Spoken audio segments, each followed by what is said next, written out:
Hi, everybody. Hello, welcome to another episode of Pounds and Inches. This is our weight loss, health based review series. We're going to bring you guys a new review every time either I lose a pound Or I lose an inch, and because I haven't lost any inches, I needed to elevate myself so I could feel better. Let's carry on. Okay, I'm Ryan, this is Bethany, my beautiful wife. And so today, because I lost another pound, we are going to bring to you guys the review of the Princes of Florence. So this is episode 406 and 157. That's right. All right, so in the box of Princes of Florence, you get a few components. You get building tiles. They're different shapes because they represent different things.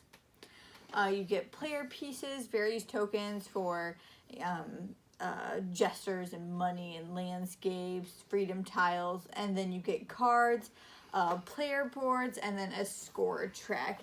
So how do all of those little bits and pieces meld together to make the Princes of Florence?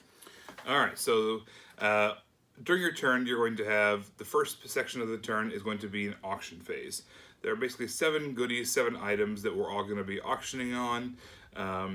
And once one pile is used during that round, it cannot be used again. So it's kind of, if you want something, you better really go for it, because if you get outbid, you're not going to be able to get it until the next round. There's only 7 rounds in the game, so if you need something, go after it.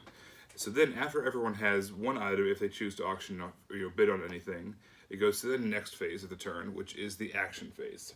Everyone gets up to 2 actions, and the actions can be, building some of these buildings to put them in your city. It can be acquiring some of these profession cards. It can be using the profession cards and actually turning them in for the work points, which we'll get to that a little bit later. And you get some bonus cards. There's other things you can do on your turn as well. But yeah, that's it. You're going to be auctioning to get some goodies, and then you're going to be using your actions to get some goodies and eventually fulfill these professions. I like being tall, but my foot's asleep. I was wondering how that was going to work out. All right, we're back. All right, so basically, there are, it's 7 rounds, and they each have a number underneath them on this little score track thing. So, for instance, on the first round, your works that you complete, these professions, they have to have at least 7 points in them in order to be completed.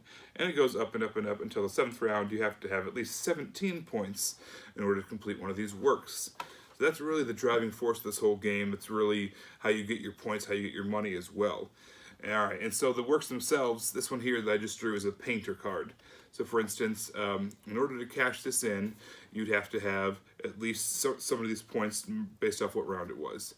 And so for instance, you get some points based off of if you have a studio, because a painter would want to do his work in a studio. So if you have a studio in your little town there, you get some points. He likes to have a landscape of a lake. So if you have a lake, you might get extra points. He likes to travel. So if you have a travel little tile in your city, you get points for that too. And everybody likes gestures. Gestures entertain your employees, you entertain your workers. So if you have gestures, you get more points as well. There's bonus cards to help you out with that as well. And so, you're just going to keep on over the course of the game. You're only going to have a few of these items because you only have a limited number of purchase power and actions each turn. So that's why you're only going to be able to achieve, 7, 8, 9 points in your first turn. And then later on, as things kind of progress and you build, that's why you're able to get up to the 17 number that you need for the last round. Yeah, so that's the professions of the driving force of the game. One of the things that's really cool about that is you can either get points or money when you turn in the or combination when you turn in these profession cards. That's really fun. There's a really fun synergy potential in this game. Like Ryan said, in the profession cards, they require different things. And so sometimes it's really fun to try and find profession cards that have the similar things, so you don't have to get as many things. So, maybe there's a few out there that require only a university, and then you just try to get the different freedom tiles to build it up or something like that. And I like that there's the potential for that. You can also, this is one minute function of the game, you can still steal people's profession cards. So it's kind of fun to see what other people are building, to see if maybe you can take from them in the future if it synergizes with what you have. Mm-hmm. And so I enjoy that aspect of the game. Yeah, I like the bidding in this game. It starts at $200, or they call them florin. We tend to call everything just dollars in our games. Very American of us. Yeah. But so you start with the bidding at 200 florin, and you go up by 100 only. You can't jump up by 500 or 600 or whatever. A lot of other auction games have that potential. So I like that. It's very smooth, and I like that you can only get one item, and nobody else can get that same item again for the rest of that round. That's pretty cool. Yeah, I also like the bidding in the aspect that once that tile is taken, it's gone for the rest of the round. So if you really need something in order to complete your profession, you're going to work for it. I mean, you can work on other things, but you really want to work for that. And besides the recruiting, it's basically the only player interaction that's happening in the game. So I like that you're all interacting in this part, and then in this part, you're kind of off doing your own thing. So I like that. Yeah. On your player boards, I like how it's laid out. On the left here, you have kind of all the card options in the profession deck, so you can kind of see what to look for, what might help you out. And on the right-hand side, you've got all your actions that you can do, as well as your end-game scoring. And in the middle is kind of where you get all your work done. And I really like about this is a puzzle kind of a nature for it. None of the buildings, these kind of brown buildings, cannot touch each other on the puzzle board, except for diagonally. You can build these little builder guys, and once you have built up, at least 2 of these builders, then you can start placing buildings adjacent to one another. But it takes a little bit of planning ahead, knowing what buildings you want, what shape they are, where you're going to fit everything all together if you're going to get everything done. Yeah. I like that. I also like how money is in this game. It's tight, but it's not like impossible to work with. You never really feel like you're out of money, but you always feel like you could be out of money. But I like how money and points works. I like how when you complete a profession, you can get all of the money that you've worked for it, or you can transfer money into points. Right. And I like that you have the option to do that. So you can split it in half. You can take some and give some to points, or you could do all points, or you could do all money. You can do any combination. And I really like that because it's really tricky. We've played games where it's come down to 1 point, and it was because of a decision like that. Because money doesn't count for anything at the end of the game, so you only want to keep as much as you want. So I like that a lot. Yeah. However, So the professions, how they score is you get these work value points. Those are the points that you acquire by having the certain buildings in place, the certain opinions in place, having the gestures. All that helps you to get these work value points. However, work value points are not true points. Points towards the end of the game is called prestige points. So it's kind of a terminology interruption there, and it's a little bit confusing. I do not like that aspect of the game. So on this score track, you're going to be using your marker to score your points for your prestige points. On this exact same score tracker, you are going to be scoring your individual work value points as well. So you have 2 markers doing the same thing on the board. One for prestige points, one is scoring your individual per turn work value points. So now that work value points, that's the one that you turn into. You can choose to either take your work value points as prestige points or as money, as florin. So it's very confusing, and I wish they'd done 2 separate tracks with that as well. and here's the reason why. Ryan explained that to you perfectly, and well, you understand it. How can that be confusing? This game is going to go back on our shelf, and it might come out in another 3 or 4 months. And we have to relearn all of those things again. And it always takes us a couple rounds to figure out what the difference is again, to understand prestige points, work points, what are you talking about, and using the same tracker for it. I mean, once we get it, but we're going to forget it because we like to play all of our games. And Other games are much more intuitive, and this one is unintuitive. It's just it's not smooth. It's a little bit on the clunky side, and you have to keep on refreshing yourself because it just does not come naturally. Yeah, and it's Ryan's favorite color in board game art, tan.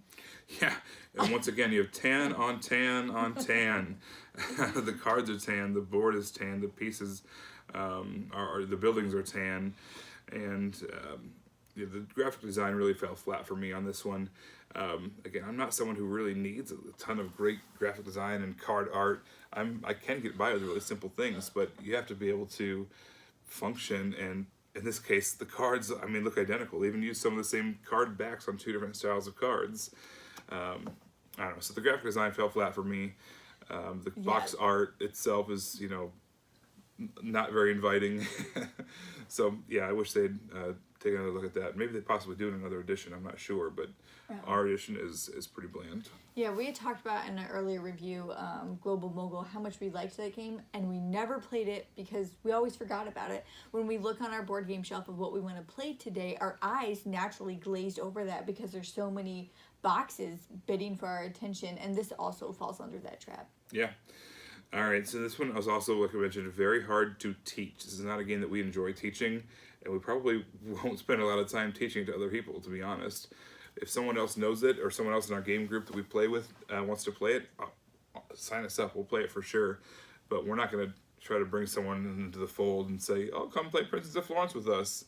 It's great. You got a spare hour to learn the rules with us? Because we have to learn them too. So yeah, love this game, love playing it, do not love teaching it, do not love learning it.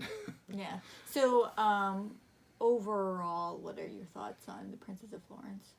All right, so we've said some pretty scathing critiques of this game, but to be honest, this has become kind of a sleeper hit for us. We learned it under bad circumstances on a hotel bed with no table, and all the pieces were sliding around. We tabled it, we boxed it up, brought it out again, and it was okay. We boxed it up again, and just because we'd spent money on it, we wanted to get our money's worth out of it. Fine, we'll play it again. And it was kind of fun. And then so we brought it out again. Gosh darn it, we had a really good time. Yeah. So it takes that time. You have to really grind through it to get to the finer points of it. But if you have the patience to get through that, this is a really fun game. We really enjoy it. Yeah, I think the issue with us is that most of the games we play have to be able to play 2-player because that's what we played the most of. Mm-hmm. And this, there's a 2-player variant, but it wants you to play 3 to 5 players. And so it got passed over a lot because of that. So we often forgot about it. And then when we brought it out, like Ryan said, it was like, oh yeah, the Princes of Florence. Yeah, this game. Which I'm really happy about because I cannot remember why, but I insisted that we own this game whenever we got it like 3-4 years ago. It was because of me that we spent money on this.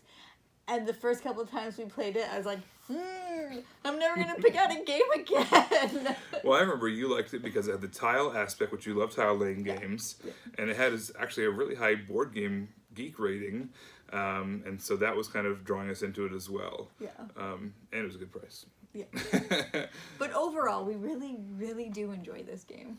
Yeah, we wish it was a little more pizzazzy and the rules were a little smoother. But yeah, if someone who already knows it wants to play it, we'll take them up on it. Yeah. Well, thanks again so much for tuning in to another episode of Pounds and Inches. Look forward to making another episode soon as one of us is a pound or an inch. Maybe it'll be you. Maybe it'll be an inch. Maybe it'll be me with a pound. It will be Ryan with a pound. It's 50-50 chance. Yeah, we'll see you back at 4 or